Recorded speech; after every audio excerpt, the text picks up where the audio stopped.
Greetings, everybody. Sorry, a little late today. Thank you for joining our meeting, where we will discuss the Buddhist practices of charity, morality, and meditation. Everyone who is interested are welcome to join. We will first go to Felicia Chan. Hi, Felicia. Good evening, Ajahn. Today I don't have question. Thank you for your Dhamma teaching. Sadhu, Okay. sadhu. Kok Seng from Singapore.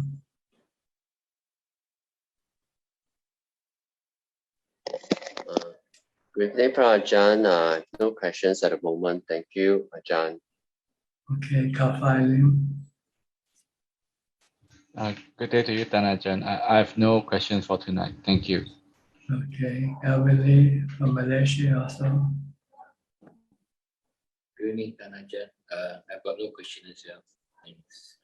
Okay, Willie from Indonesia. Meshi, Willie. Good evening, Ajahn. Today I don't have any question. Thank you. Okay. Your parents came by this morning. I think Yes. they're on their way back. They say leaving about midnight tonight on the plane to Indonesia from Yes, Bangkok. Yeah. To get there about 4 o'clock in the morning. Yes. They might be watching right now. I don't know. Okay. Next, Gary from Singapore. Thank you. Good evening, Ajahn. No questions for me. Thank you. Question.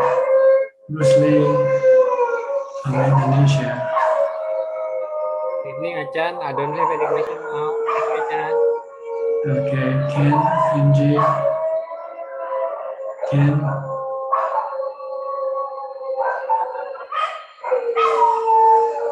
Where are you from? Hello, Ajahn.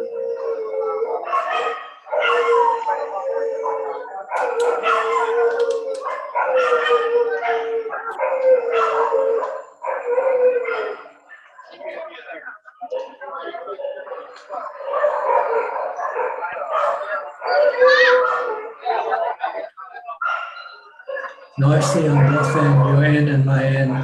Have a lot of dogs barking right now.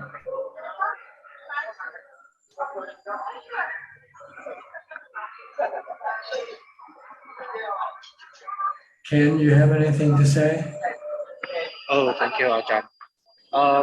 May I ask if for mindfulness training, can you please give some advice on our day-to-day for mindfulness training so we can apply?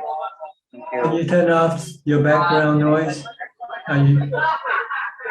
Oh, let me go somewhere more quiet. Yeah, better. I'm sorry. Okay, better now. Can you repeat the question again, please? So I was reading a Dhamma book about mindfulness. So I was thinking, how do I put on this practice on my day-to-day practice of mindfulness that I can apply right away? Thank you. You have to focus your attention on what your body is doing all the Touching my time. body. Yes. From the time you get up to the time you go to sleep. Just focus on what your body is doing, like walking, standing, sitting, Yes. eating, eating, taking a shower, dressing, or whatever you do. Just keep focusing on what you do, and don't let your mind go think about other things. This is what we call mindfulness. To stop the mind from wandering around while doing something at the same time. Like if you're listening to me, you should be focusing on just listening and not thinking about other things. Yes. If you can do this, when you meditate, you can sit and watch your breath, and your mind can become still, peaceful, and happy. Yes. I understand. That's the purpose. The goal is to meditate, but before you can meditate, you have to have mindfulness.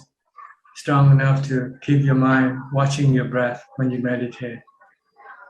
If you can do this, watching your breath and not thinking about other things, your mind can become peaceful and calm quite quickly. Yes, understand. And, okay, Thank you. all right. Matthew from DC, Washington. Hi, Tyler John. Yeah, Emily's here too. She's became a China. But no questions from me today. Emily, do you have any questions? Hi, Ajahn. Hi, greeting. Haven't seen you for a while. I know. Been at work, so haven't had the chance. Yes, I know. The time probably not right either. It's about when I start work Yes. in DC. Mhm. No questions. Just glad to be here for the first time in a while. Okay, good to see you. Hope everything works out well for you. Okay. Thank you. Hope things are Alright. well for you too. Yeah, okay. Everything is fine here. Thank you. I'll go to Happy Hoodie. Happy Hoodie, where are you from? First, again, I pay my respects to Ajahn. My name is Kiran. I'm from Bangalore, India. Okay. Any question? Yes, Ajahn. I wanted to know, say, for example, in a group meditation, if a person is sitting in front of us and we are meditating together, and if this person is able to enter into a jhana or nibbana, does this help the people meditating in front of that person? No. It's like running in a group, you know. The strength of another person cannot transfer to another person. It's individual work. Actually, the preferred mode of meditation is to practice alone. But if you still haven't yet have that ability to do it alone, you might need a group to inspire you or to motivate you. But eventually you want to meditate alone, because then no one will disturb you. See? If you meditate in a group, people around you can be disturbing sometimes. Right? Sometimes they cough, sometimes they move. So, but if you feel that you need the support of the group, then you do it. But eventually you want to be able to do it on your own. Because no one can transfer their power to another person, even your teacher. Even if he's sitting right in front of you, meditating with you, he cannot make your mind calm. Your mind will be calm because of your mindfulness, not because of the presence of your teacher. Like the Buddha said, you sit next to me, but if you're not mindful, you're not close to me, the Buddha said. But if you're far away from me and you're mindful, the Buddha said you're close to me. So mindfulness is the key to your success. So you have to learn to develop or maintain mindfulness all the time, not just during meditation. You have to do it all the time, from the time you get up to the time you go to sleep. Okay? Thank you. All right. Next, Monica from Malaysia. Good evening, Tan Ajahn. Go ahead, can hear you well. Okay, to join your session. Yeah, today I have a question. It's regarding this right mindfulness. We're supposed to focus, the third item is on the mind, which in Pali is the citta. May I know this mind, are we referring to the knower or the consciousness? Yes, the same thing. The consciousness, because consciousness I thought is the vijnana. It depends on what do you mean. Sometimes it refers to the mind, the knower. Okay. Sometimes they refer to the vijnana, the consciousness that aware of the essential objects. But what is your question? Okay, this one actually, I was doing the chanting on the analysis of the path and on the noble eightfold path, eight noble fold path. So under the right mindfulness, we are to focus on the body, then followed by the feelings, then after that the mind. No. This is just theoretical. You don't do it all at the same time. It's one step after the next. You have to see this. You just don't get the essence of the practice. You get you're reading the map and you say, I can go from here to New York by just pointing your finger. And then from New York, I'll go to Seattle by just pointing your next finger. In practice, it takes a long time to get from one point to another point. See?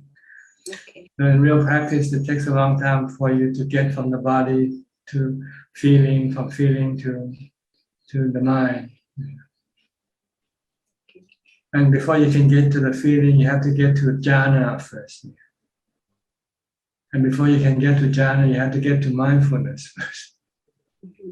And before you can get to mindfulness, you have to live in seclusion first. But it doesn't mention in the Satipatthana Sutta. It's in the text because sometimes it's presumed the listener already know because the Buddha was teaching someone like someone who is an ordained monk who have all this prerequisite. But for you're just starting from zero and you want to go to, starting from kindergarten and you want to go to a bachelor degree without going through your elementary and secondary level. So you're right now on the first level. You have to seek seclusion first, be alone, so you can fully practice mindfulness. So that when you meditate, you can get into jhana. Once you have jhana strong enough and maintain it for a long time, not just once, You have to do it for many months even, just to get the mind to be constantly calm and peaceful, whether when you meditate or not meditate. Then you can then start investigating the nature of the body in order to let go of your fetters. So this is a long process. But when you read it, you thought, I can just start, mindfulness, watch the breath, and I'll start going to the body, to the feeling, and to the mind. You don't know what you're talking about. It's like looking at the map and say, okay, I'll go from here to there. But in actuality, before you can get from one point to the next, you have to make preparation. But you have to get out of your house first to catch a plane, right? And you have to get tickets, you have to have all sorts of preparation. So the practice is like this. So where are you now? Do you know where you are now?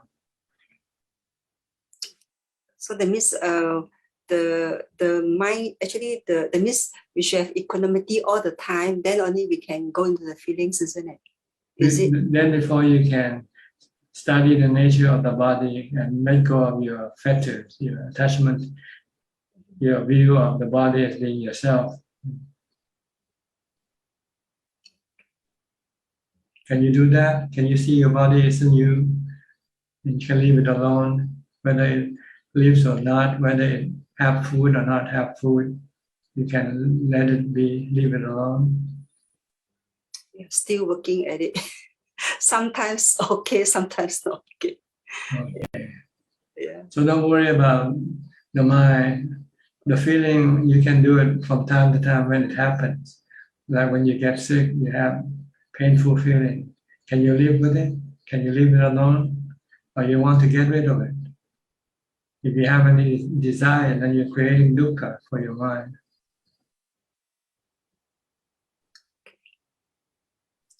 So this process actually it will actually develop over time, isn't it? Well, it depends on your ability. The Buddha says some can do it 7 days, some can do it 7 months, some might take 7 years. Okay. Or even longer, maybe 7 lifetimes, who knows? Yeah. It's still better than forever, never get to anywhere, you know. Can you tell yourself, or can you see where your end point will be? 7 months, 7 years, 7 lifetimes, or eternity? But I think at this moment, if for women we are not ordained, we are not in seclusion, it is, I think the obstacles are more, isn't it?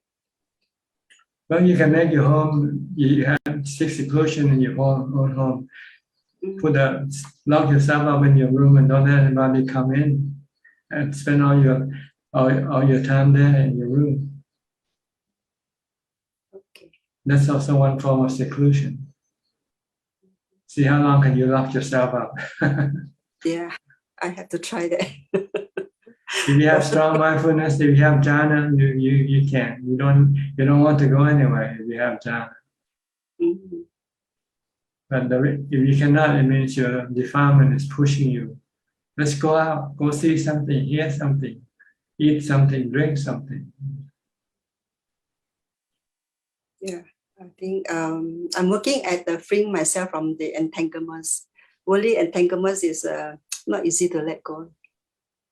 Yes.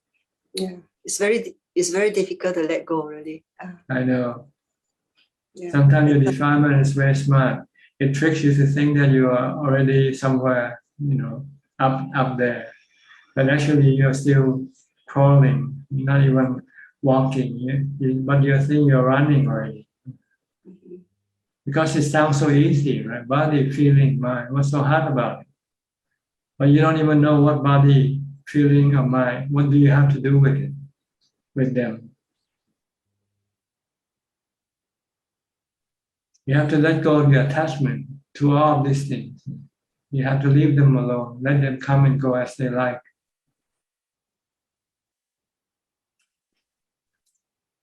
So this one should be all throughout the whole day, isn't it? Day and night. Well, if you want to first get into jhana, you have to stop your thought, stop thinking. So you have to develop or maintain mindfulness all the time. Okay. All right. Okay. Yeah. Thank you, Tanaja. Next, Philip, and your son. What's his name? Good evening, Ajahn. Hello, Tanajan. What's your name? Brandon. Brandon. How old are you? 5. Okay.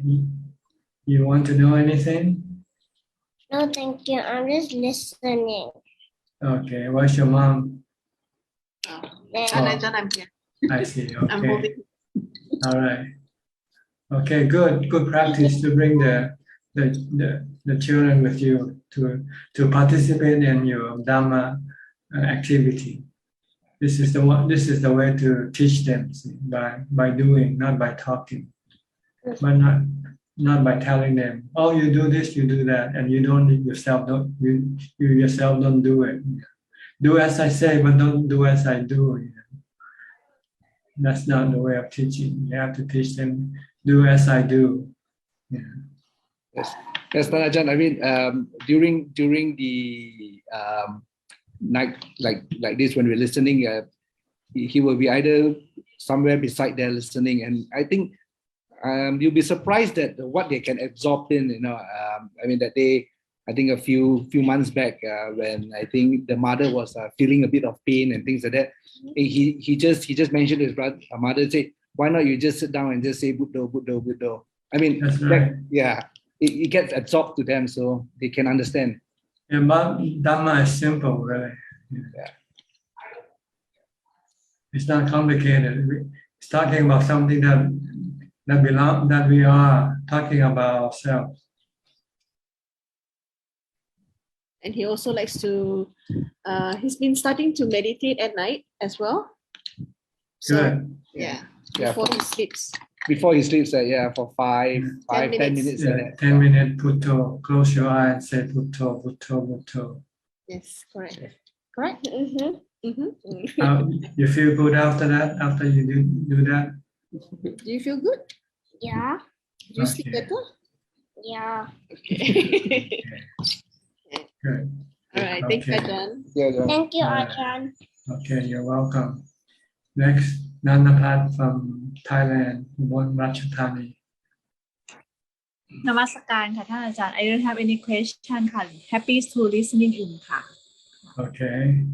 Ubeka Alfredo from Sao Paulo, Brazil. Bante. Sadhu.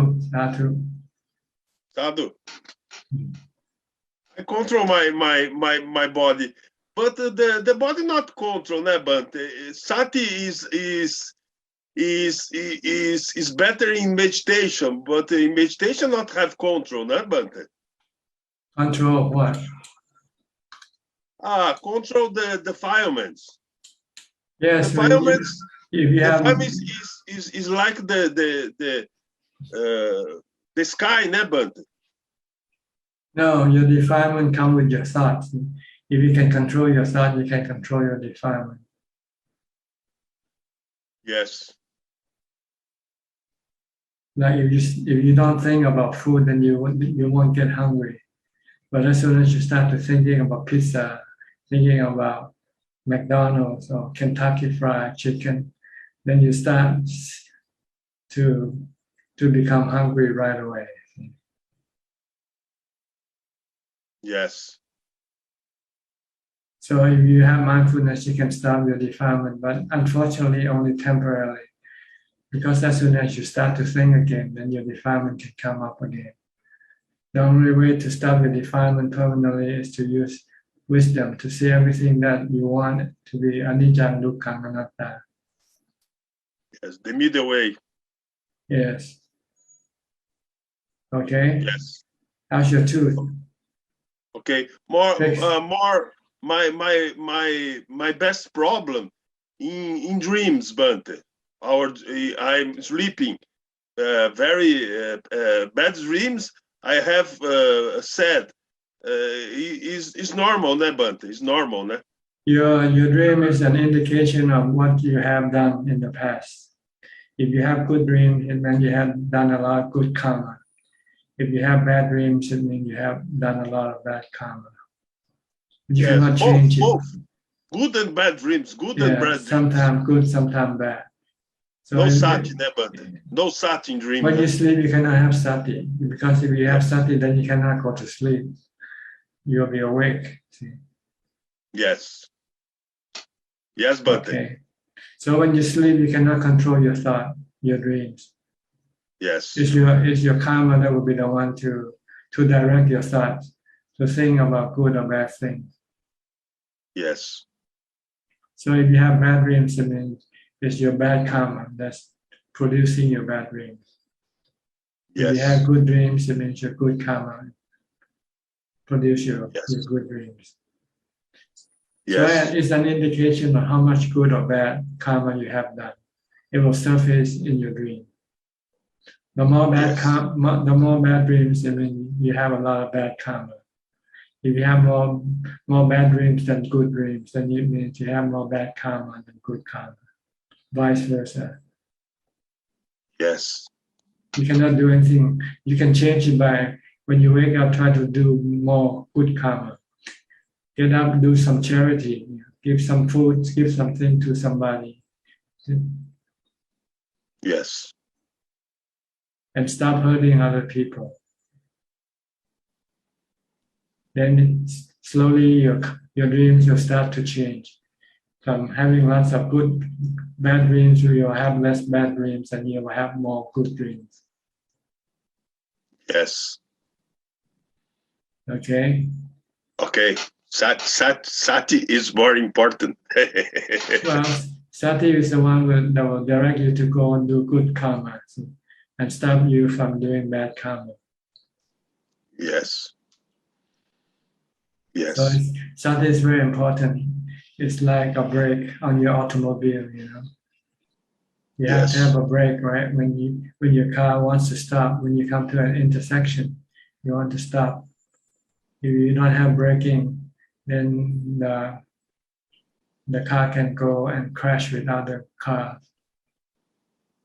Yes. So if you have mindfulness, when you want to do something bad, you can stop it.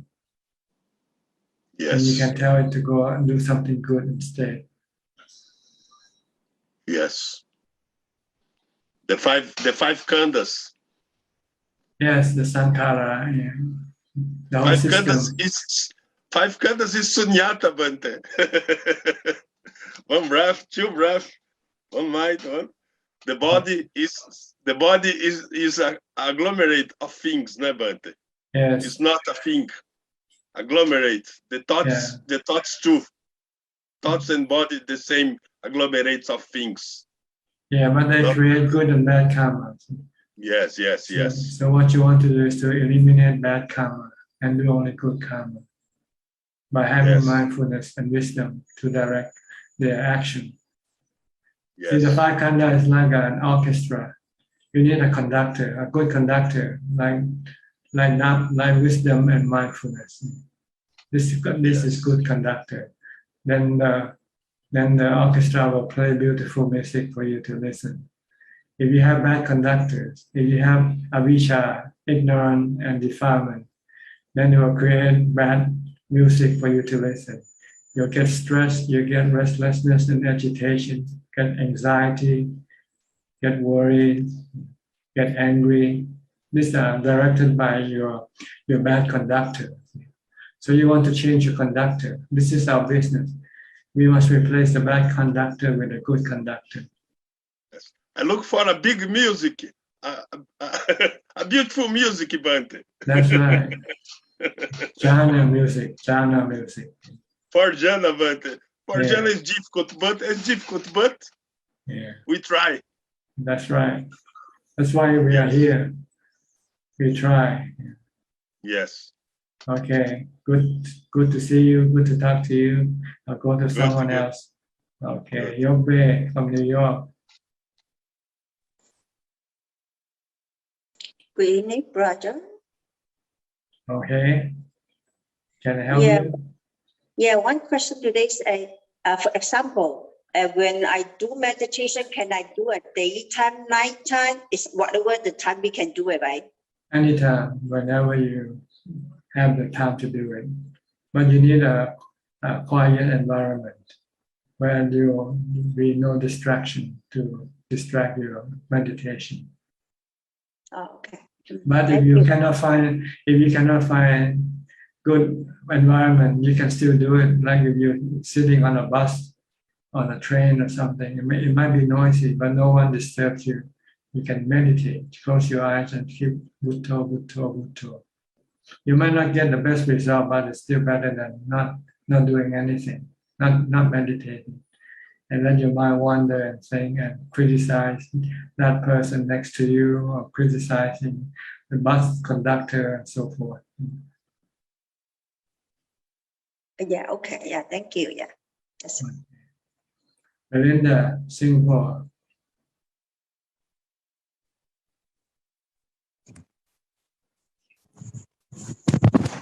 Ajahn, no questions. Okay. Thank you. Sri and Jack from Vancouver. Well, you get up early. Last night you were about to go to bed right when I do the testing on the. Yeah, Ajahn. Somehow I always can catch you. Ajahn, another amazing analogy connecting.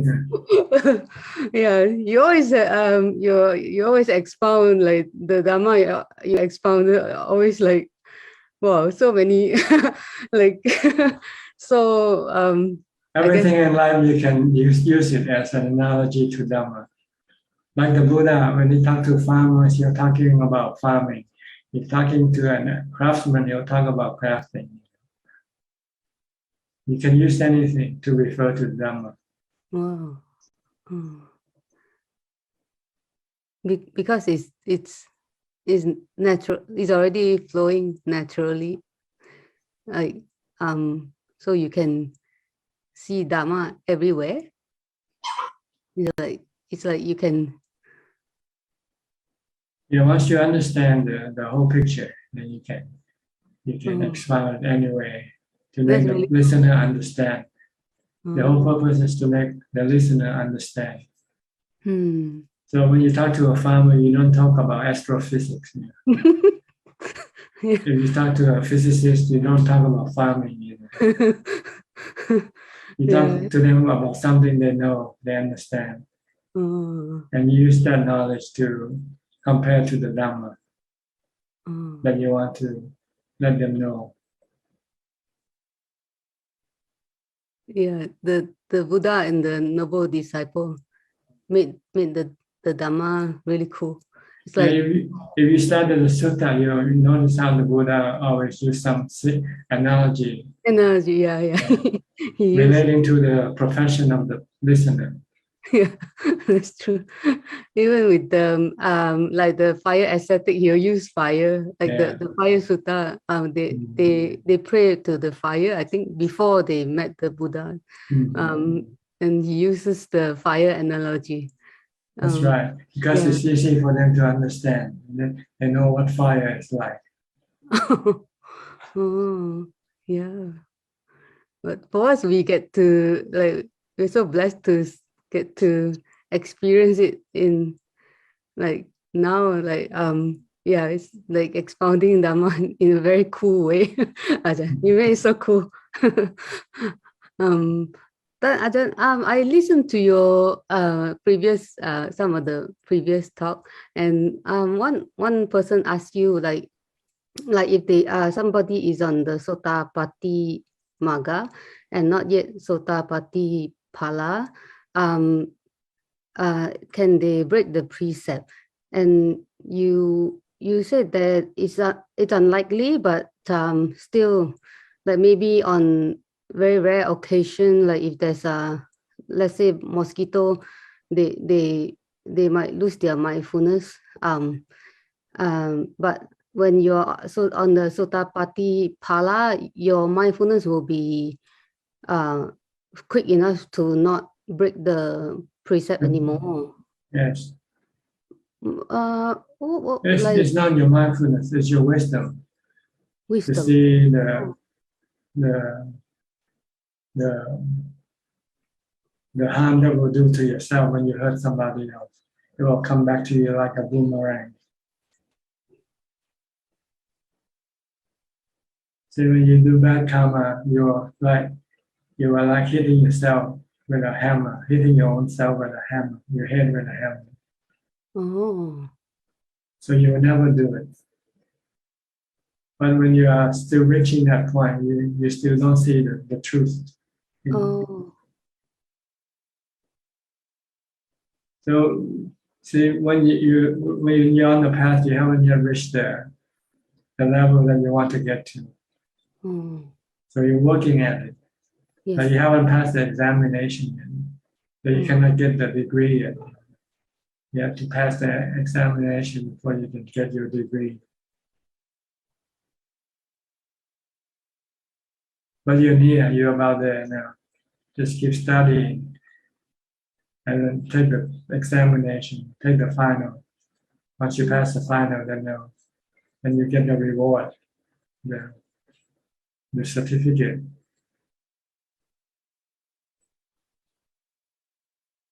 So it's your wisdom that actually made you have that. Yes, when you're on this level, you are developing purely wisdom with the support of samadhi and mindfulness that you have already developed to the full. But you don't have the wisdom to see everything as anicca, dukkha, anatta, or asukha. In case of food, seeing as dirty, as being not delicious or not attractive.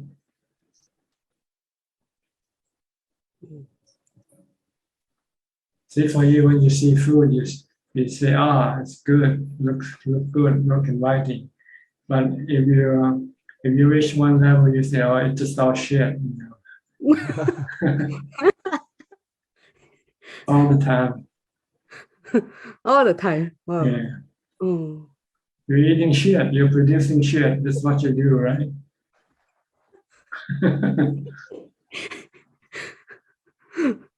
Wow, but you can still eat it.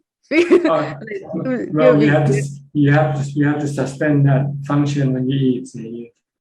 You have to forget shit for a while when you eat. Wow. When you have to eat, when the time you have to eat, if you think about shit, then you will not be able to eat all the time. This can happen sometimes with some practitioner. They overdo it. They overdose their own wisdom. Oh.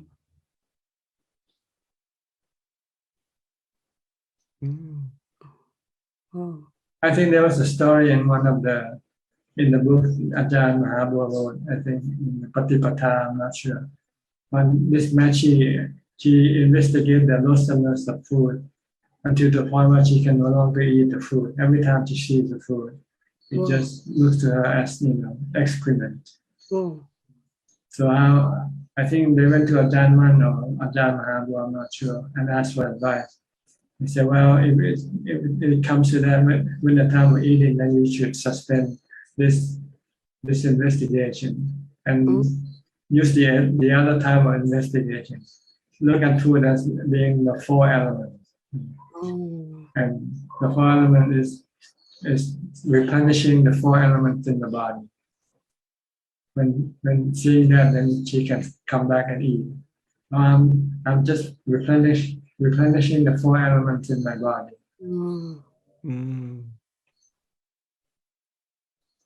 So there's a lot of tricks when you do wisdom, development of wisdom, because sometimes you can overdo.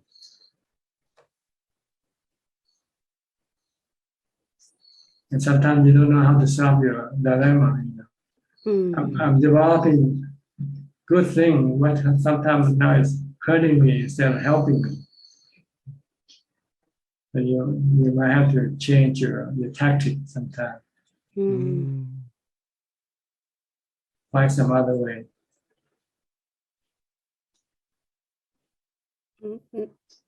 That's what the Buddha said, middle path, Ajahn. Yeah, sometimes you overdo it to the extreme.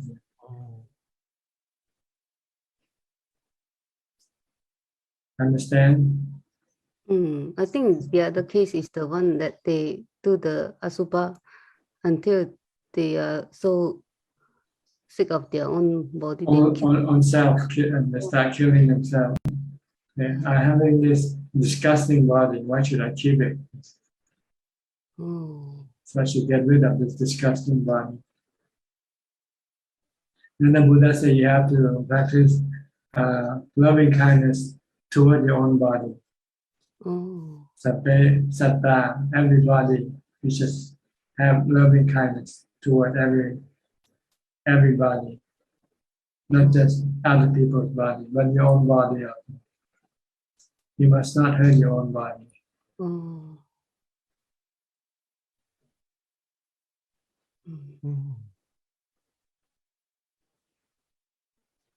See, this is how stupid people are.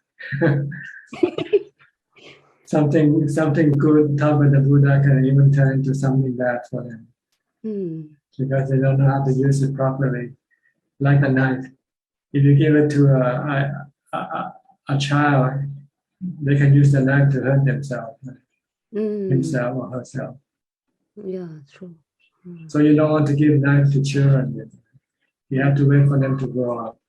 Same way, you don't use wisdom before they can have equanimity. If they have equanimity, they can at least control their emotion.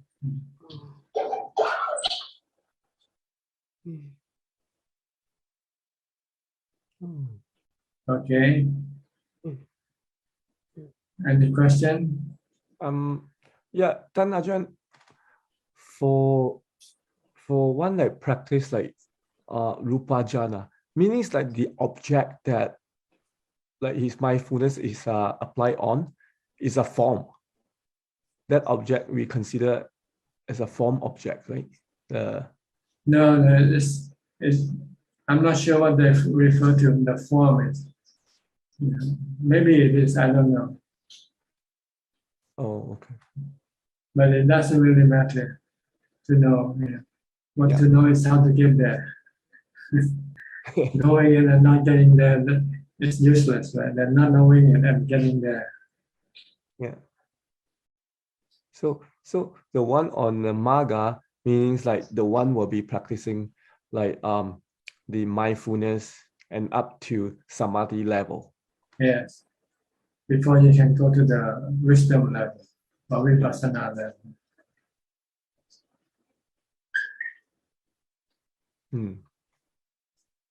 See, when vipassana level means for you to tackle the 10 fetters. We tackle the first one, the Sakaya Ditti, the view of self in the 5 khandhas. Yeah. There's no self in the 5 khandhas. They are natural phenomena. But since you take possession of it, you claim it to be you, belong to you, being you, your body, your feeling, your thoughts. They don't belong to you. They are natural work of nature. Sometimes you can control them, and sometimes you will not be able to control them. All right? Yeah. Thank you, Okay, Dada. Okay.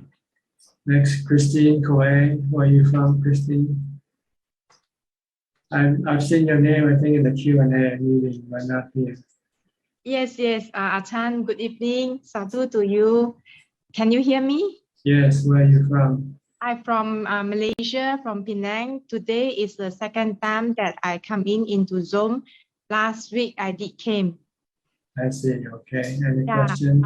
Yes, last week Ajahn said I have to practice Buddha all the time since when I get up and like such as brushing teeth or everything, including if I have free time when I'm working.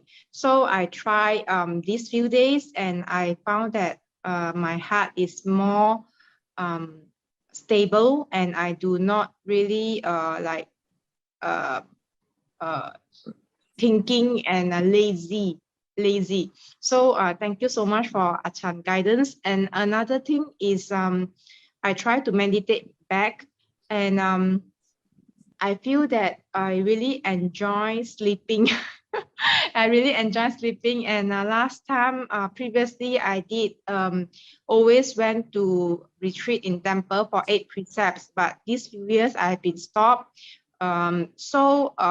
Before I stopped, I only realized that I enjoy sleeping so much. The laziness and the sleepiness so much. Previously, I do not know. When I was walking meditation, I also can feel I want to sleep. So this kind of laziness and how do I get rid of this kind of bad attitude? You have to reduce your food intake. Eat less. Like don't eat after midday, for instance, or eat only once a day. Then you'll find that your stomach is empty and you will not feel sleepy when your stomach is empty. And you'll not feel lazy. But you have to be able to control your hunger. If you don't have enough mindfulness to control your hunger, then you go crazy, thinking about food. But if you have mindfulness like Buddha, then you can stop your mind from thinking about food. Then you will not have any mental hunger. Only thing you have left are just the physical hunger, which is very small. compared to the mental hunger.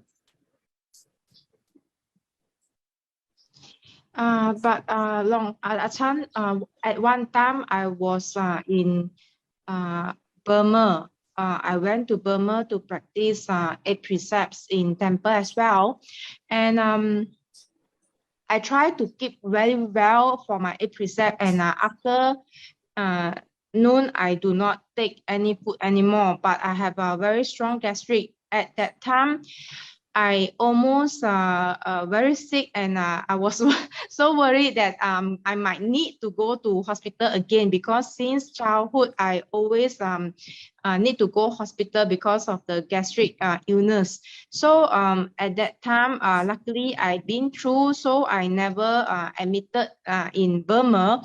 So if this kind of scenario, is it advisable for me to practice this kind of lack of food as well? Well, you can try a little bit at a time to see how your body react to this fasting. Maybe try once a week first, see how it's like. Like every observance day in Thailand, Thai people usually go to temple and keep their 8 precepts.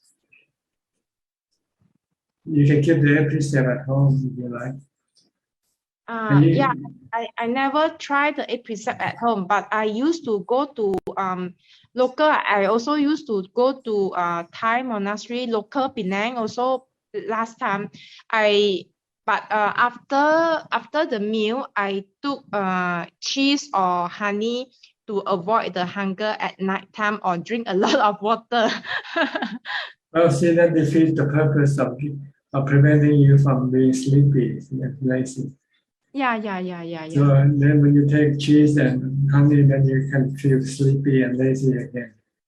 So you might as well eat normally then. The purpose is to make you hungry, so then you don't feel sleepy. Normally when you have an empty stomach, you don't go to sleep on an empty stomach, right? Yes. Okay. So is it because of the kilesa scared that get sick and suffer, so I keep on try to not avoid the hunger? Well, sometimes it's your body that gets sick. So you first have to heal your body first. Then after the body is normal, then you can try to do it gradually, maybe once a week or something, and see how the body is reacting to this fasting. If it gets sick every time you fast, then maybe this method is not good for you. Okay. I will try. Thank you. Okay. Mikey, okay. I saw you yesterday, right? You gave food. Yeah. Warm greetings, Ajahn. Mikey LK from Singapore. Yes, did you give food yesterday?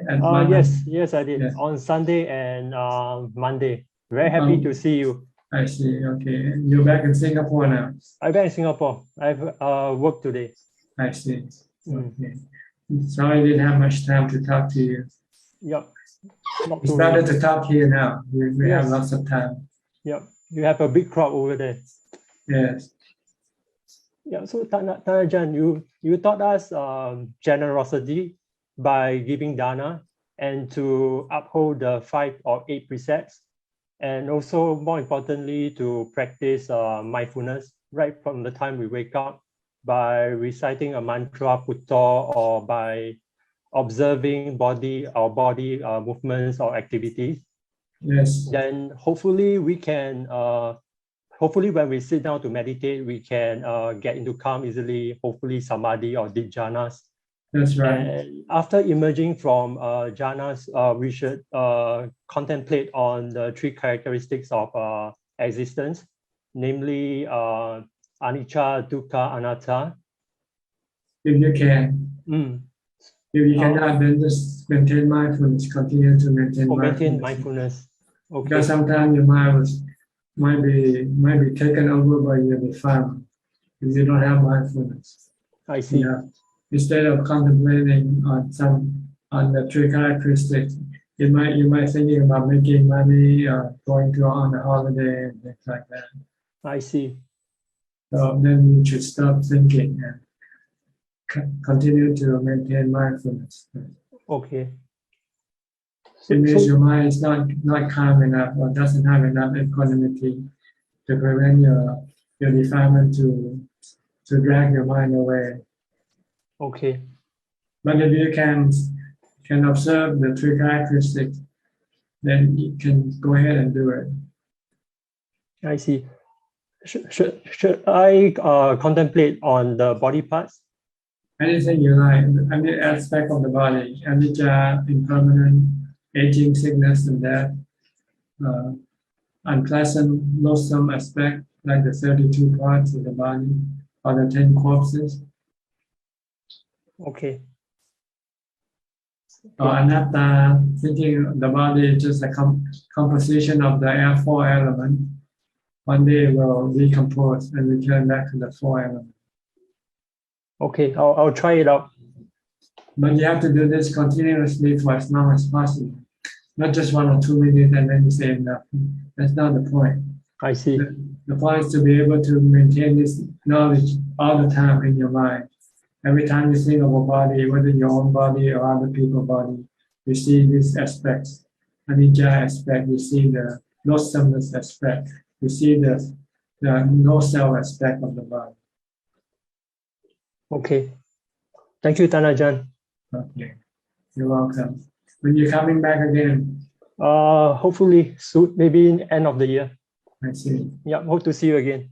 Okay. You haven't thought about staying in the monastery yet, huh? Okay, I'll try to figure it out. Okay.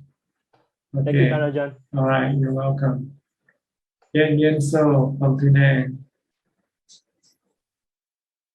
Hey, Ajahn. Good evening. Ajahn, when we pour the water... Can you speak louder? I cannot hear you. When we pour the water after... Can you speak louder? Somehow you're not loud enough. Maybe you have to be closer to your microphone. When we pour the water after transferring merit, right? What is the best way to manage the water? You don't need to. Water is not necessary. It's just a symbol of your mind sharing the merit. But you don't have to use the water at all. Just use your thoughts. Transferring this merit by just saying to yourself, I would like to dedicate this merit to this and that person. The water is just a symbol of merit transferring from one container to the other. You pour it from the bottle and put it into another container.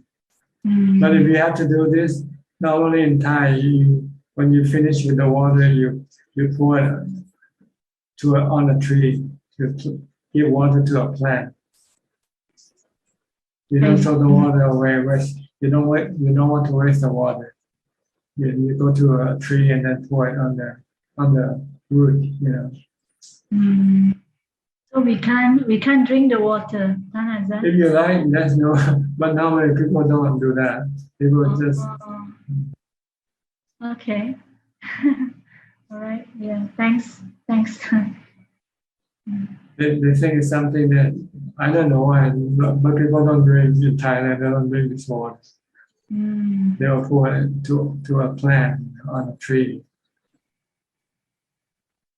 Okay. Okay, thank you. But if you don't have any water, you can still dedicate the merit by doing it mentally. That's why the merit is in your mind, and you have to say it in order to send the message to the receiver. Yeah, come and get it. When you tell the dog, come and get it. Okay. If you don't give the signal, then the dog won't come. So you have to send a signal to the spirit. Say, if you're waiting for this merit, here it is, come and get it. It's for you. Okay? Got it, yeah. Good, thank you. All right. From Bangkok, from Thailand. Yes, นมัสการค่ะพระอาจารย์ I did not come here for 2 weeks and I try to focus on the voice that happen and disappear because I like to listen to the present voice. So when I see anicang anatta of the voice, my mind cannot concentrate when there is some voice my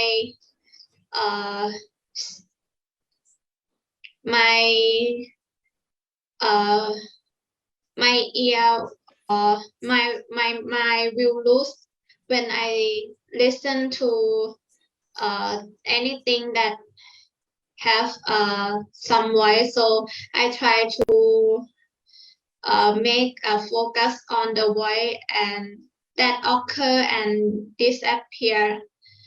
And I found that after I listen and come back after the voice has disappeared, I will focus on my breath. But I think it's not my mind is losing my like very schedule. But after I take a samatha kamathan like pavana putto or just a shouting word of play, I can focus more, but makes me an hour to have my complete focus. Yes, it takes time. Sometimes because your mindfulness is not strong enough, your mind is still not under your control. So it keeps running around. So you have to practice more mindfulness before you meditate. Mindfulness, practice mindfulness before meditate. Like watching your body or reciting Bhutto Bhutto all the time. When you're doing something, just keep reciting Bhutto Bhutto Bhutto. Or not need not to focus on other voice environments. Right. Don't pay attention to anything. Okay.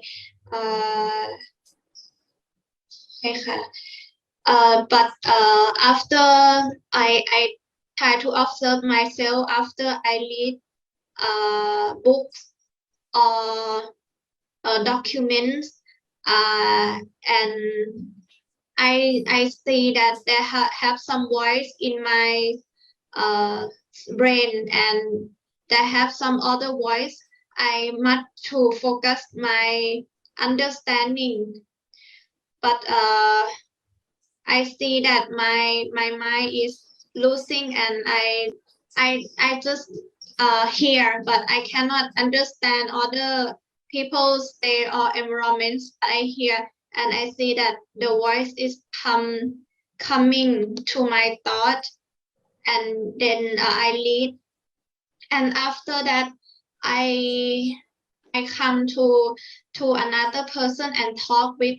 I see my brain and my focus is on another person's that read books or focus documents the same as me. I think it's about the sanya, but I must to hide myself and talk to another person. Hide myself away from that person who need to have focus on his or her work and talk with another persons. talk with the person who I would like to talk by don't see her, don't see she. Okay. Is that all? Yes. Okay. Then we go to Evie from Indonesia. Evie, Hello, Ajahn. where have you been? Yeah, I have not been. You lost your way to this room? Yeah. Couldn't find a room? I go to Malaysia, Ajahn, for 2 Oh, weeks. you go sightseeing, huh? Yeah. And I almost You have to speak louder or closer to your microphone. You're quiet. oh yeah. Okay. Okay, and can Ajahn hear me? Yeah, better. When I go to Penang, I almost go to meet Ajahn King, but no opportunity because he has arrived to Terengganu, so I cannot join with him. So Ajahn, I have a question. Some people can attain the holiness stage without fully knowing about Sila. I don't think so. I don't think so. They might not have the know how to chant the 5 precepts or anything like that. But in their heart, they know they don't want to hurt anybody. Good. So, does the Arahant must know and perfectly in Sila, or not necessarily? No, from the Sotapanna, it's already perfect as far as the Sila is concerned. Sotapanna must be perfectly in Sila. Yeah. And the Arahant, not necessary. Well, same thing. And you keep the Sila from the stage of the Sotapanna all the way to the Anarahant. They all these noble disciples, they don't break the precept. So they don't have to read a book, No, open they the don't. book, the Sila. They read the natural book. They read their own mind. You know, when they hurt someone, it hurt themselves. Oh, so they don't need a book. Yeah, they don't. They read their heart. They read their mind. When you hurt someone, you're hurting yourself, right? When you feel bad, right? And how about if we don't like someone, Ajahn? Is that a break the Sila too? No, not yet. That's still in the mental state. Mental state, which a Sotapanna still have. A Sotapanna still like and dislike. So he or she has to work more to get rid of the like or dislike. To get rid all the like and dislike. It depends on the object.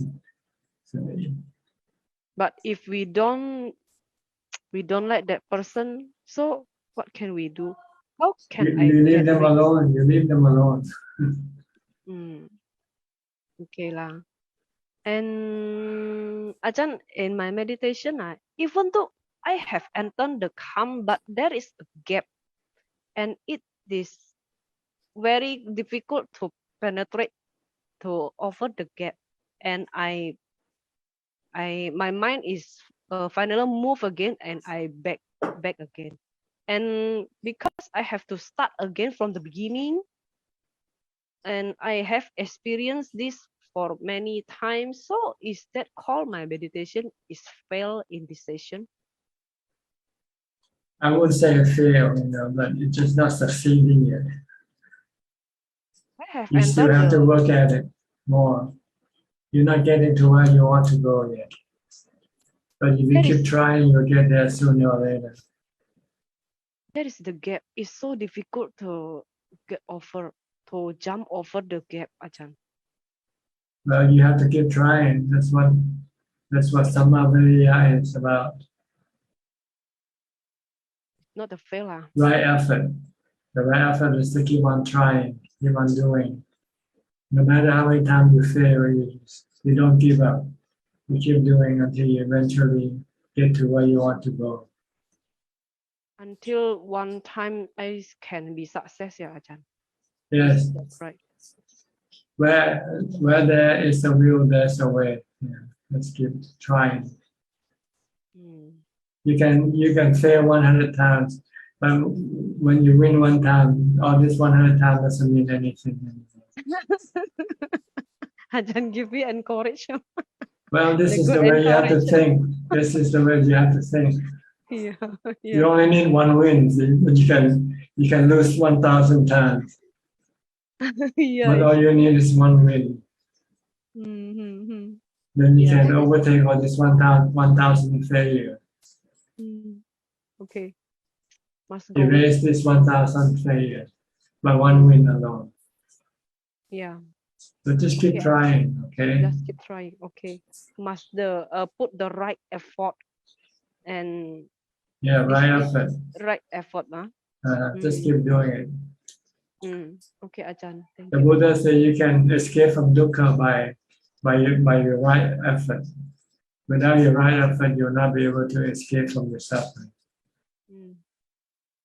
Yes, it's true, Ajahn. Okay? No pain, no gain. Just remember this. Yeah, then Ajahn King said, practice make perfect. Yeah, thank you. Okay. Sulan, always near the last. Yeah, thank you, Ajahn. Yeah, nice to see you again. Okay, any question tonight? Yeah, I have some questions. Let me refer to my question list. Go ahead. Okay.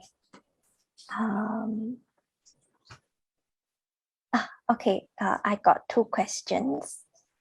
In the Patimokkha rules, there is a rule that says hiding a bhikkhu's bowl, the robes, sitting cloth, or needle case or belt, either as a joke or with the purpose of annoying him, is a pachitya offense. So does it mean that being playful has this bad karma? And what is it an offense? This is my first question. I cannot. Can you repeat the question again? Oh, okay. In the Patimokkha rules, there is a rule that says hiding a bhikkhu's bowl, robe, sitting cloth, needle case, or belt as a joke or with the purpose of annoying him is a pachitya offense.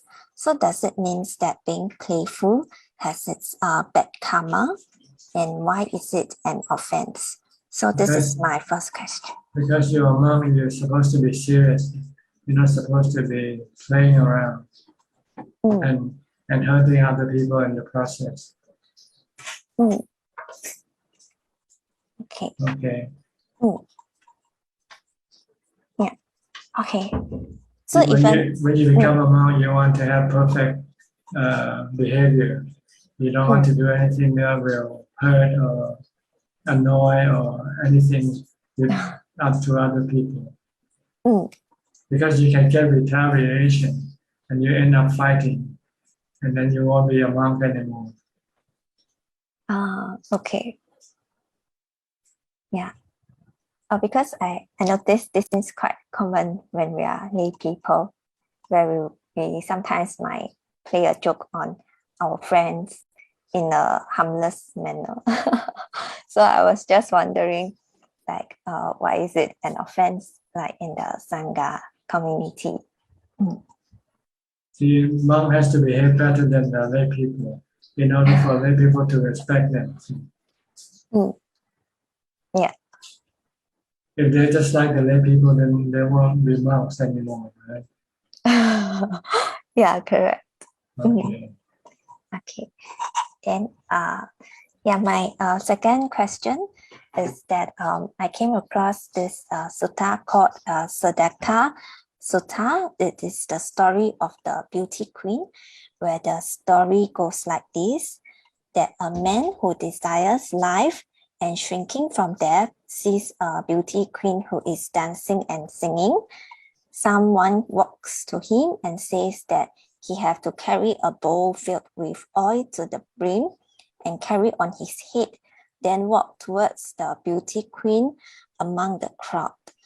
If he spill one drop, then a man with a raised sword will cut off his head. So I was just thinking that out of fear, he would certainly not dare to be distracted. And I saw that this is also being used as an analogy that we should be mindful and how we should train ourselves. Yeah. So it seems to me that the motivation here to become mindful is because fear of death. That's why the man in the story would not dare to be distracted and be very mindful of the bowl of oil above him. That's right. Because every time you lose mindfulness, you're prolonging more life, more rebirth. That's what. So if you're continuing to be mindful, you're cutting down your rebirth. Okay. Yeah. Okay. So, it seems a bit counterintuitive because the man is trying to be more mindful because he is scared to die. So that's why he makes himself very, very mindful so that he don't die. That's right. It's like if you have to dismantle a bomb, can you not be mindful? If you are a bomb disposer, when you try to dismantle a bomb, can you just play around?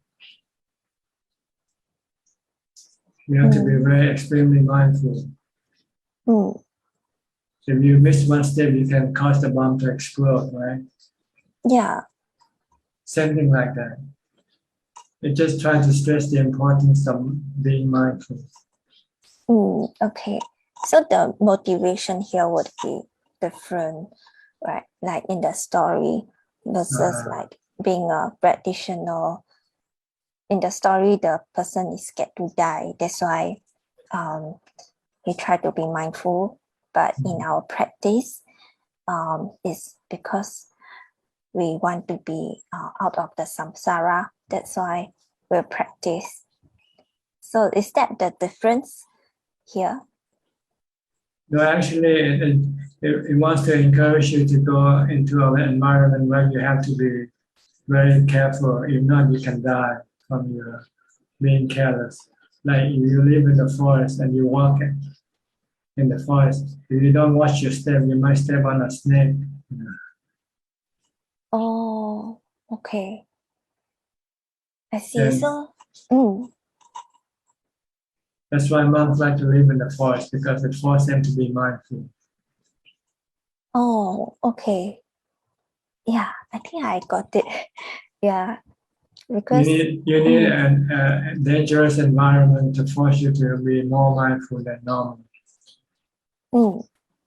If you walk in a shopping mall, you can let your mind go anywhere, right? Because you know you won't be stepping on a snake or anything like that. Yes. But if you walk in the forest, then you don't know what's ahead, what's in front of you. If you're not careful, you can be stepping on something that can bite back at you. Yeah. Yeah, I agree. So for meditators, if you want to be serious and you want to advance, you want to seek environment like this dangerous environment. Like in the Thai forest tradition, the practitioner like to go where the tigers are. If they see a tiger path, see a tiger footstep, it forces them to be more careful, more mindful. Yeah. Yeah, thank you for explaining it. It really helps a lot because I was having this doubt and I couldn't really understand why. Yeah. All right. Thank you so much. Okay. Professor Ken, you're next. Yeah, you moved to a new place. The background is different. Yes. Hello, Tanajan. I've just moved to my new place, new office. So, better than your old one? Yeah, it's much quieter. I have less responsibility. I gave up some things. Is this in the university? So it's in the same university, but a different town, different Different campus. town. And does it belong to the university where you're staying? Yeah, this office, but I'm also moving my private apartment where I live, be moving next week. Oh. So I'm sort of in the middle of moving around at the moment. And, okay. Do you have anything to say? It's a bit of a distraction, but after that it should be quieter. So that's the You can be mindful doing all these things at the same time. Yeah. Apart from that, Thanajan, I have no questions at the moment. Thank you. Okay, good to see you. Thank you, Thanajan. Next is B. Ravin. You've been pushing back all the time. I'm not sure why. I'm not so sure either, Thanajan. I joined, I think, just 10 minutes after 8, but I know. I don't know why it seems to happen. The pictures seem to be moving back further and further. Other people's picture move upward for you. That's quite strange. I never thought that could happen. Yes, it's But anatta. This is anatta. Yeah. No self. Not controllable. Not uncontrollable. Yes, it's true. Thanajan, I have a question and observation. Actually, from our last conversation where I asked about fasting, I noticed that if I don't have dinner, I tend to be less sleepy. And it's actually the other way around. I mean, at first I thought that if I wouldn't eat, I would become restlessness, but I realized that the hunger is actually induced by the mind. We think that we want to eat, but actually we don't need to eat. So that's an observation I made from the past week or so. Yes. So I think I can conclude that if I would like to meditate for longer, I shouldn't do so just after eating, because I've noticed sometimes when I plan to meditate after a meal, I can get drowsy. But if I meditate when I'm a bit hungry, I tend to have more mindfulness. So that's the observation I made. But it can also sometimes cause some restlessness or agitation. If you cannot control your thought on food. So you have to have some mindfulness enough to control your thought about thinking about food.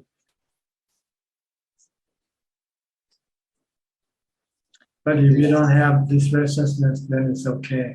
Then maybe it's good for you. Oh, I don't. Actually, because I've been mostly working from home, I tend to only eat 2 meals a day, because since I'm not going anywhere, I avoid having dinner. Otherwise, I might overeat.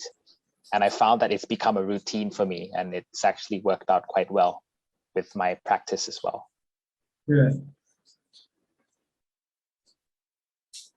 So, yep. You are now not eating dinner. Yes, almost every day. Only if I go out and I exercise, then I might have some dinner. Otherwise, I just skip dinner altogether. Good.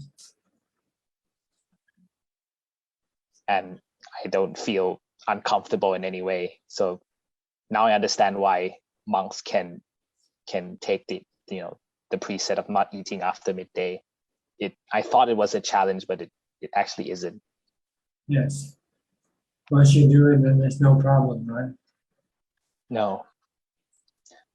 If I have enough mindfulness, I will actually even know that it's induced by the mind. When I see pictures of food, Yeah, you can see that your hunger arising from your mind more than from your body. From the body, yes. Your body might have some sense of empty, but it's not. It's not as harmful as the thought on food. Yeah, it's amplified by the mind. If I'm this hungry, the mind will tell me I'm this hungry. So that's something I learned. Do you have any question? Yeah, just one question. Ajahn, if someone tries to provoke us and sometimes we might react, this is because we cannot get rid of Sakayatiti, right? That's why we react. It makes you fail the test. Either your mindfulness or wisdom is not enough. So you have to develop more mindfulness and wisdom. Try to think everybody as the work of nature, like the wind, the rain. We cannot control or force the wind or rain to rain or not to rain, right? So you cannot control people for them to be nice or be bad to you. They can come in any form. You just have to prepare yourself to accept all types of people, all types of action from people. So we think of them as the weather. That's right. And right now we have rain here. I cannot go out and tell the rain, go away and stop. There's rain. But you tend to look at people as people instead of looking at as a work of nature. So you have to retrain your mind, your attitude, or your perspective. Look at everything as a work of nature, and you can not control them, force them, or tell them what to do. They can do whatever they like. You're on your own, on your end, you just prepare and not to react, that's all. Just to accept them for what they are.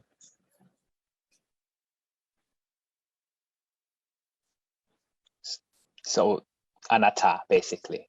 That's right, anatta. No self in anybody, your body or anybody's body. You can also be acting something that people don't like you to do, right? Yes. So see everything as the work of nature.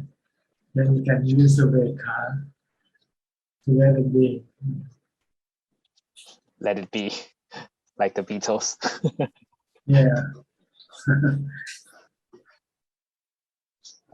That's a good point, Ajahn. I'll try to see people like the weather, see them as unpredictable, see them as uncontrollable. Yes. And then I will not have any expectations from them. Yeah. I will just, there it goes again. That's a good analogy, Ajahn. I will try that out. Okay. Thank you, Ajahn. All right, you're welcome. Martina, where are you from? Good evening, Ajahn. I'm from Indonesia. Yes, can I help you? I have a question. A few days ago, I saw this death, like light something. I want to know what should I do. Can you repeat what you say again? Louder. So a few days ago, I saw death. I feel like there is this beautiful light. I feel like it is the gate of death. I don't know, but the inside and the outside feels like very harmonious, and everything is very beautiful. So what should I do? Just forget about it. Once it's gone, then leave the past alone. Concentrate on the present. Whatever appears will disappear. So once they disappear, then you should just forget about it. They don't do anything for you anymore. They cannot do anything for you anymore. So that is just a vision? Not important at all? No, what's important is now. What do you do now? And what you want to do is to be mindful and to be calm and to stop thinking about the past or the future. Okay. Okay, thank you, Ajahn. All right. Okay, I think everybody has the chance to ask questions. Now it's time for questions from Facebook or YouTube. Yes, we have 12 questions from Facebook and YouTube, Ajahn. The first question is from C.G. Lim. Ajahn, thank you for your Dhamma teaching. May I know if I share merit after the morning and evening chanting, will all the people present and past and other beings be able to rejoice with the goodness of the chanting? Thank you for your kind explanation. Thank Sadhu. I'm not sure whether you can share the merits from your chanting or not. Because as far as the Buddha was concerned, he said, if you want to share merit, you do dana, you do charity.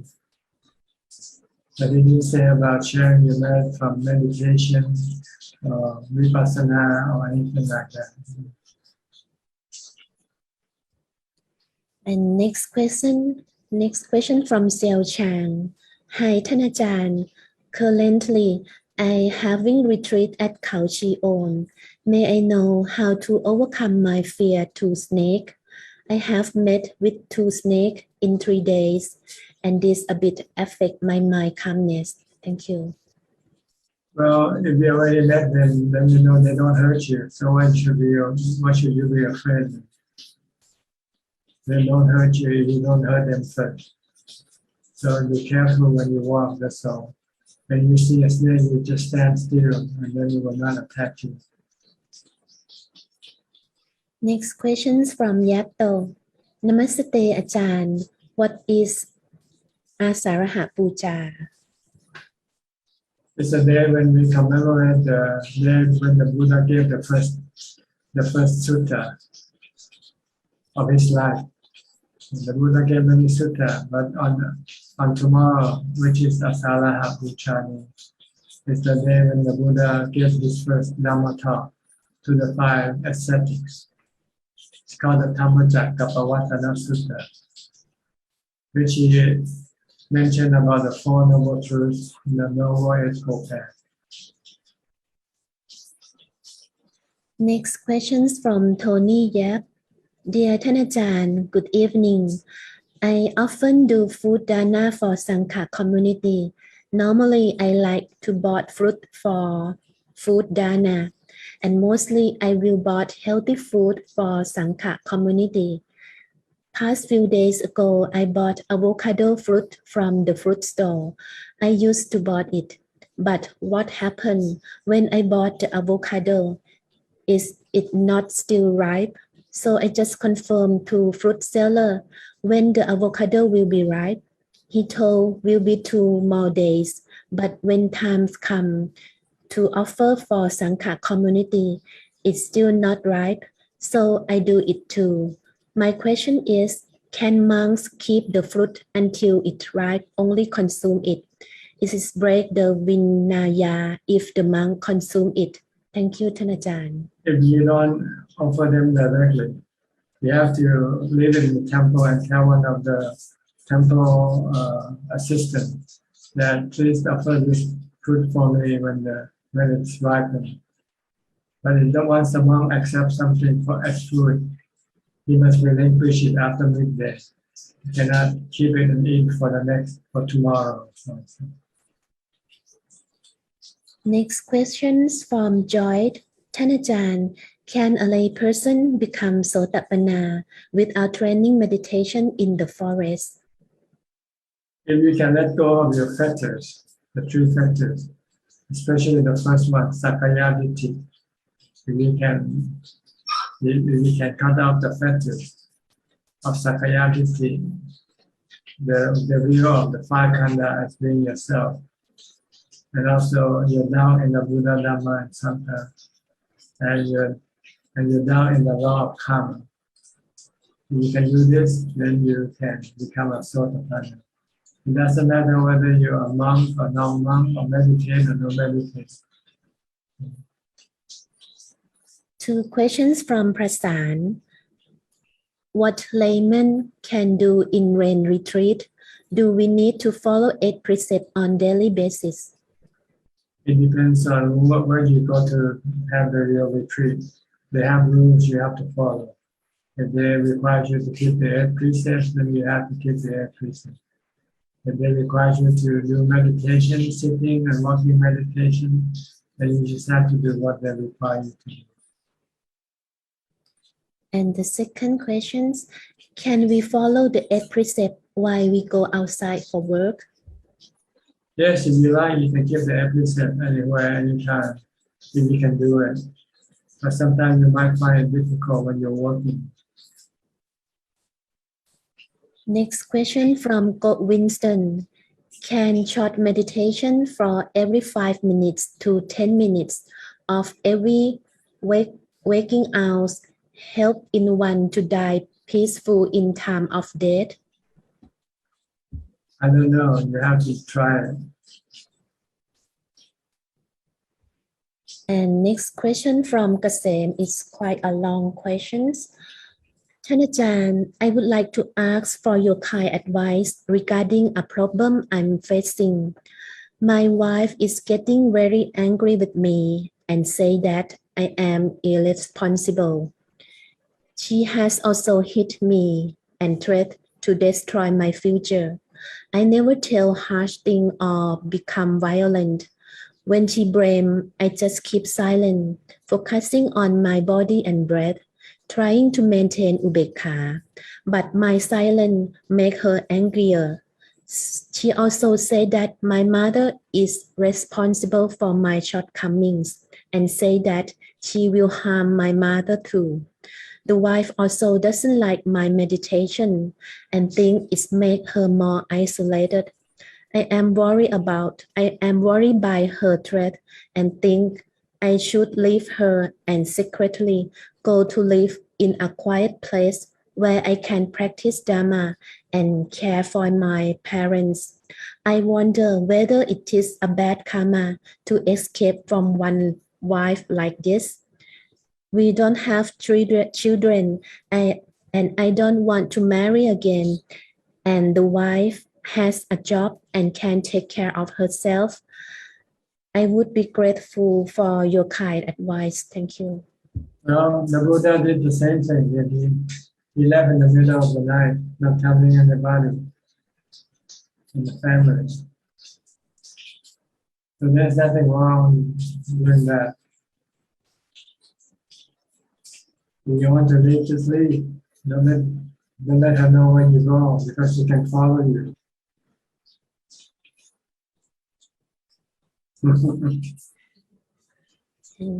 And next questions from Michael. How can I feel euphoric all the time? Body sick of suffering. Thank you. How do what? How can I feel euphoric all the time? Euphoric all the time. Yes. You have to be mindful, using mindfulness all the time. Be mindful all the time and meditation all the time. And you have euphoric all the time. Is that all? 3 more questions, Tanajan. Next question from God Winston. The goal of the practice is to have no thoughts at all when one departed from this world. Is this the correct practice? Part of it. The goal is to have no defilement. And your defilement is just your thoughts. So you have to stop your thought first. But once you get rid of your defilement, then you can use your thought. Your thought will be harmless to you without the defilement.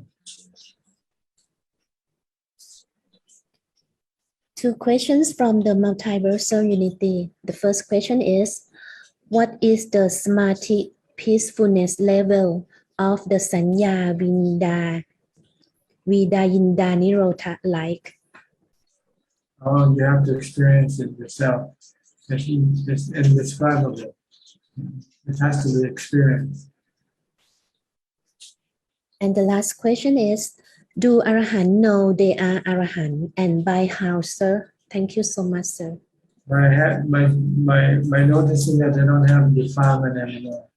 They don't have any greed, hatred, or delusion.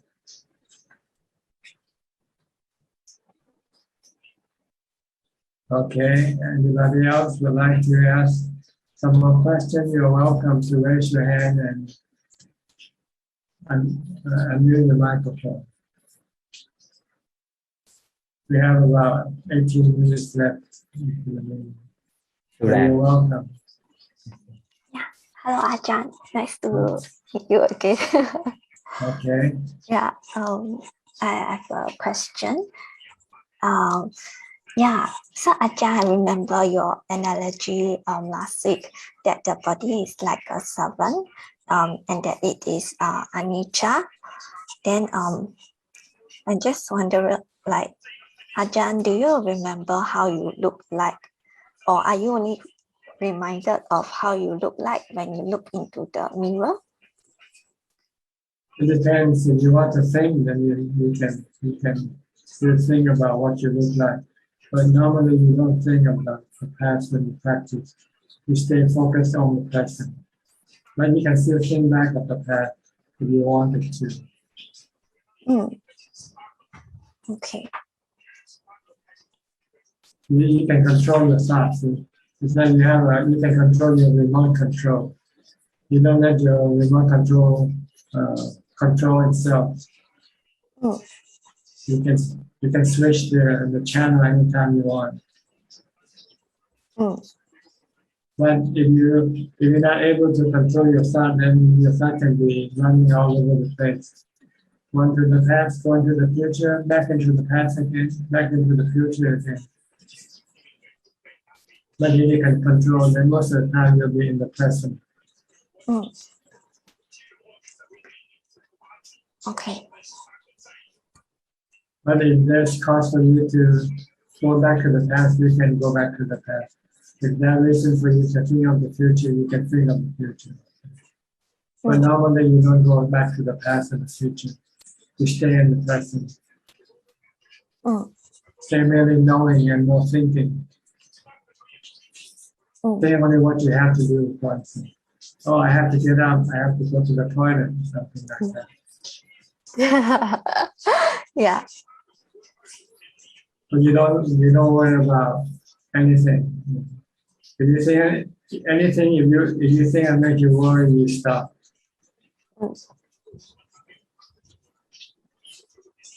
Yeah. Okay. Yeah, I think I understand. Can you do this with your thought? Can you control your thought not to worry about the future, not to hunger for the past, not to long for the past, which is already gone? Well, right now the thoughts will control me, and unless I remember to do chanting. Yeah. Then when I chant, then I feel more grounded. Yeah. Like, but when I don't chant, then the thoughts will control me. So it feels like I have to keep chanting if I want to control it. Yeah. Eventually, when your mindfulness is strong enough, you don't have to chant. You can stop it. Just your thought anytime you want without chanting. But right now your mindfulness is not strong, so you need to use chanting as a prop to your mindfulness. Oh, okay. Then does it mean that only like when we reach a Sotapanna, then we are able to reach the stage where we can control our thoughts? Partially, not all. Oh. A Sotapanna cannot still control the thought about sexual desire. Sotapanna can still the thought can keep thinking about sexual desire. So the Sotapanna has to stop this by contemplating on sukha. Every time there's a sexual desire, then a Sotapanna has to think of a sukha. Then it will stop this thought, this sexual desire.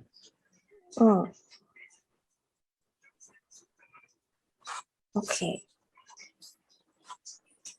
Okay. Yeah. Next, Evie, back again. Thank you. Evie. Yeah, Ajahn, I have two questions. I heard Ajahn explanation earlier that a Sotapanna must overcome the Sakaya Ditti, regardless of whether he meditate or not. So my question is, can a person not meditating be able to overcome the Sakaya Ditti so as to attain Sotapanna? How can he throw away Sakaya Ditti when he doesn't meditate to look within himself until he attained the wisdom Panya? That's because he already have developed samadhi, equanimity in his past lives. So when he have the teaching of the Buddha, he can then let go of the Sakaya Ditti. It doesn't mean that he doesn't have to meditate. It just means that he has already meditated. He has already developed equanimity. But So there's no need for him to meditate because equanimity alone cannot get rid of the Sakaya Ditti. You have to have wisdom. You have to see the body, the feeling as anicca, dukkha, anatta. So the person which is blank person never meditate is impossible to. Impossible. It's just that you just don't know his history. That's all. So you think he's not meditating. Maybe he's not meditating in this lifetime, but he had already had it developed in his previous lifetime. So he can attain to Sotapanna by. If someone told you about the five khandhas being anicca, dukkha, anatta. And my second question is, may we ask the monk what the level has the monk reached, Ajahn, so that You can ask them, but it depends on whether they want to tell you or not. Sometimes they'll ask you. Sometimes they'll ask black person, what level do you have?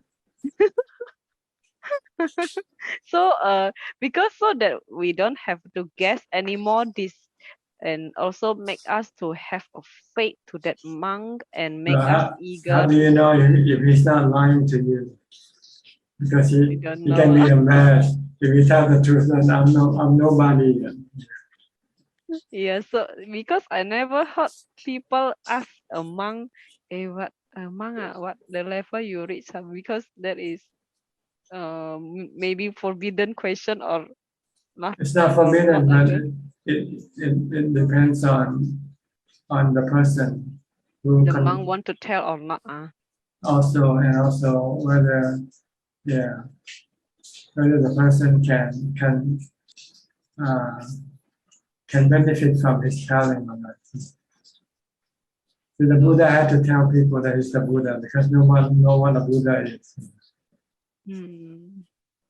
But then that can give room to people to deceive other people by telling I'm also a Buddha. So that's why monks try to not to say whether they are anything, because they could be accused of breaking one of the cardinal precepts, which telling that you are somebody when you are not. You can be disrobed if they can prove to you that you are lying. But how can people prove that you are lying? They cannot tell me what you are right inside. You can only look at your body, and the body is all the same, right? So usually they use the other method of revealing themselves, like their behavior, their teaching, for instance. Or they rely on some other teacher to say, to be the one to advertise, to say, oh, this monk is good monk. Yeah, we can feel. Yeah, you have to.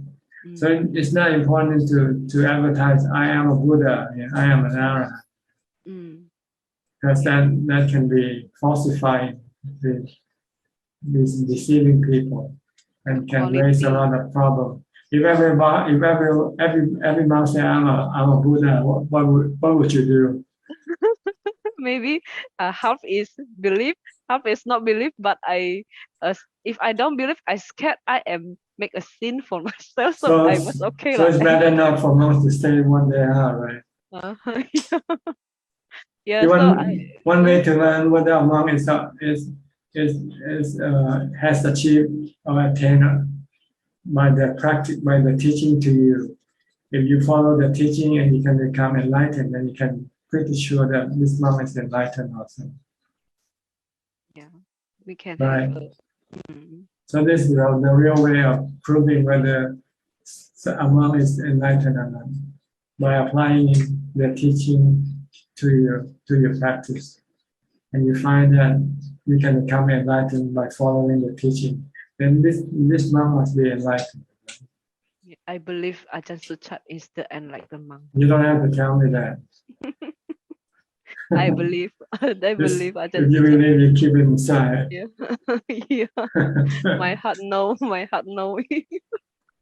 I don't believe what you say. I don't believe what you say. I believe Ajahn. I believe. You can be misbelieving. Yeah. And I also keep question myself how, when I can be like that. I can be enlightenment is someday in this life or in next life, on in next life again. I It don't depends know. on your effort, on your effort. If you have 100% effort, you can achieve in this lifetime. Must be a monk or not, Ajahn? Doesn't matter as long as you practice the Noble Eightfold Path. Is there a normal people, not a monk people, can attain the Yes, it enlightenment? doesn't matter whether you're a monk or not. It matters whether you practice the Noble Eightfold Path or not. There are many monks in Thailand, they don't become enlightened because they don't practice the Noble Eightfold Path fully. Actually, I don't know what is the Noble Eightfold Path. I just meditate. I don't know anymore. You have to practice charity, dana 100%, give all your wealth away. Keep it not just for your existence. And keep the precept all the time, 100%. And then meditate 100%. Then you can become enlightened very soon. I just do dana, keep my precept, and meditate every day. I just do 100%, not 100%. Not just every waking hour. 3 hours. Every waking hour. From the time you get up to the time you go to sleep, you do nothing but practice meditation. And I do homework, do everything. Must knowing. Is that enough? Out from my meditate now.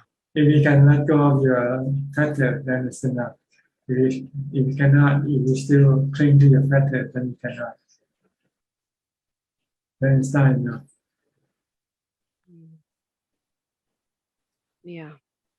Okay, let somebody people else ask. If anybody else would like to ask any question? We have 5 minutes left. Belinda, you raise your hand. Finally. You see, Ajahn, there were a lot of thoughts, and it was like so much that I have to gather to simplify the thoughts. I like to understand, like there's this that I've been many retreats, and every time different retreats, sometimes the mind is very tricky. It would have defilement where sometimes we have this lurking, wanting to gain something from the retreat.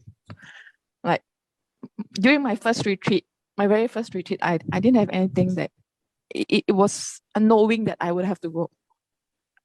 A knowing, and I didn't do any much research on that. It's just a knowing, and then there's no expectation of outcome. It was very pure. I just not knowing much, and I just went away. So I'm thinking right now, like if I were to go to visit Ajahn, and I question myself, what's my intention, and what it probably something I feel that if I were to see Ajahn, there's something that I want to get rid of, like get rid of, like stuck in somewhere. So there's something like I wanted to get rid. So what is the difference? You're seeing me right now. You can get rid of whatever you want to get rid of.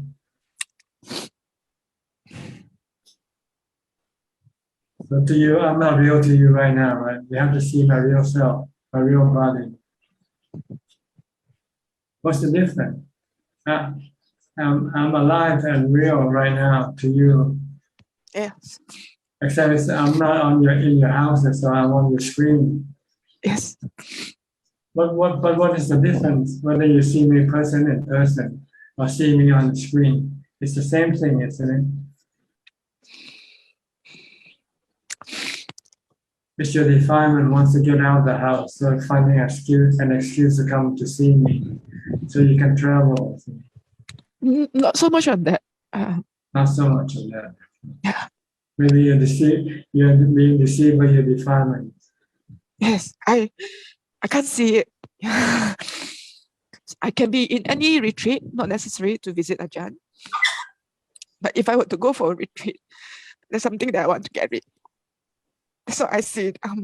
But if I don't go, I'm still stuck. So like I'm in nowhere like that. So the defilement just playing tricks with us. You can get rid of everything where you are, because it's not the location where you can get you want to get rid of. It's the thing in inside yourself. And if you have the right Dhamma, you can get rid of all of it. I remember you talked to Q and Dong.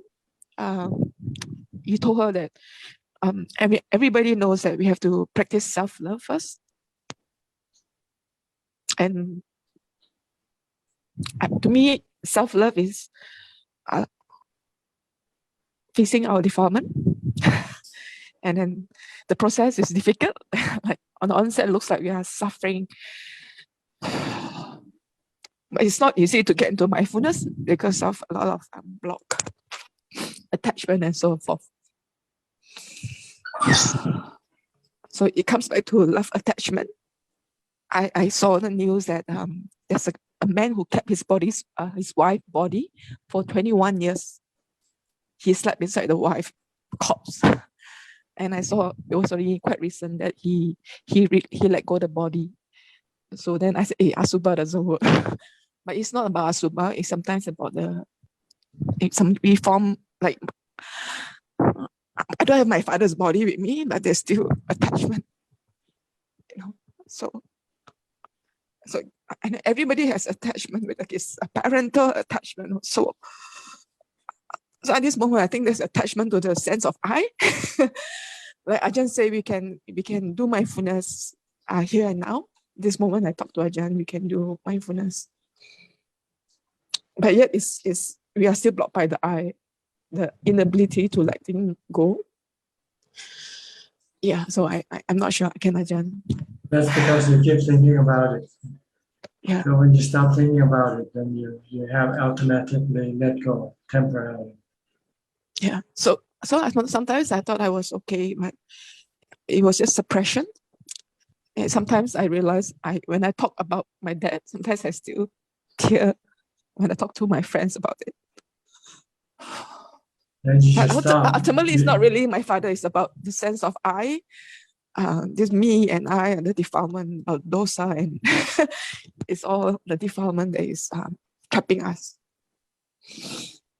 It's all your thinking that keep generating all these stories. So you should stop thinking. Then there will be then your mind will be blank, will be empty of stories. So Ajahn, say let's say we want to prepare for a retreat. If we know we have defilement, like we want to, there is some expectation or there's some fear, and and as a result we can't see, and when we try to get into mindfulness, it's also like not easy in my own house.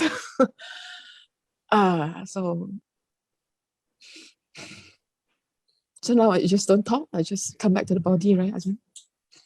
Yeah, just don't talk. Don't just stop thinking. Stop talking. Keep reciting mantra or chanting. Focus on what your body is doing, and then your mind will be empty, and you'll find peacefulness from this. You'll forget about everything temporarily. But as soon as you let your thoughts start to think again, then you start thinking about this and that again, and then everything returns. Yeah, I distract myself with food, talking to friends, the usual distractions, the worldly distractions. You have to stop thinking as much as possible. The less you think, the less suffering you will have. Because the suffering comes from your thinking. Thinking in the wrong way, thinking in the way of the defilement. But if you think in terms of the three characteristics of existence, then this is the right thinking, right thoughts. If you think about your father, your mother, your friends, your money, this is wrong thoughts. Because it will lead you to suffering, to mental issues. But if you cannot think in terms of the three characteristics, then you should stop thinking. And whenever you start to think, directly to think about anicca, dukkha, anatta.